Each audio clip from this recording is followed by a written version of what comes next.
ரஷ்யாவுக்கும் உக்ரைனுக்கும் இடையிலான போர் தீவிரமடைந்து வரும் நிலையில் கடந்த வெள்ளிக்கிழமை ரஷ்ய ஜனாதிபதி புட்டின் ரஷ்ய அரச ஊடகத்தில் நேரலையாக உரையாற்றியிருந்தார். அவரது உரையானது சர்வாதிகாரத்தை நிலைநிறுத்தும் விதத்தில் அமைந்திருந்ததோடு மேற்கத்தைய நாடுகளையும் உக்ரைனையும் கடுமையாக சாடியிருந்தார். ரஷ்யா போரை நிறுத்த வேண்டுமாக இருந்தால் உக்ரைன் ரஷ்யாவுடன் சரணடைய வேண்டுமென மறைமுகமாக கூறியிருந்த அதே நேரம் உக்ரைன் நேட்டோவுடன் இணைக்கின்ற திட்டத்தை கைவிடுவதுடன் உக்ரைனின் கிழக்கு மற்றும் தெற்கு உள்ள உக்ரைன் படைகளை செலன்ஸ்கி திரும்ப பெற வேண்டும் என கூறியிருந்தார்.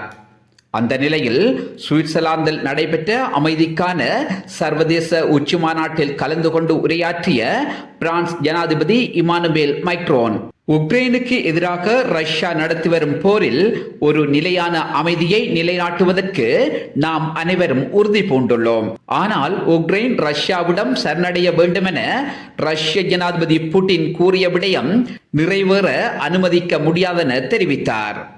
மேலும் அங்கு உரையாற்றிய உக்ரைன் ஜனாதிபதி செலன்ஸ்கி கூறுகையில், உலகிற்கு நாம் எல்லோரும் ஒரு முக்கிய செய்தியை சொல்ல வேண்டும். நிரந்தரமான அமைதி என்றால் என்ன, அதை எப்படி அடைய முடியும் என்பதை தீர்மானிப்பவர்களாக நாம் எல்லோரும் இருக்க வேண்டும் என்கிறார். ஆனால் ரஷ்யாவுடன் நேரடி பேச்சுவார்த்தையில் பங்கு பெற்றுவதற்கு தயாரா இல்லையா என்பது தொடர்பில் செலன்ஸ்கி எந்த கருத்தையும் வெளியிடவில்லை. இந்த உச்சி மாநாட்டின் வரைவு கூறுவது யாதெனில், ரஷ்யா உக்ரைனை ஆக்கிரமிக்க நடத்துகின்ற போரானது பெரியளவிலான மனித வளங்களையும் அழிவையும் ஏற்படுத்தியுள்ளதுடன் உக்ரைனின் இறையாண்மையை ரஷ்யா மீறியுள்ளதாக குற்றம் சுமத்தப்பட்டது.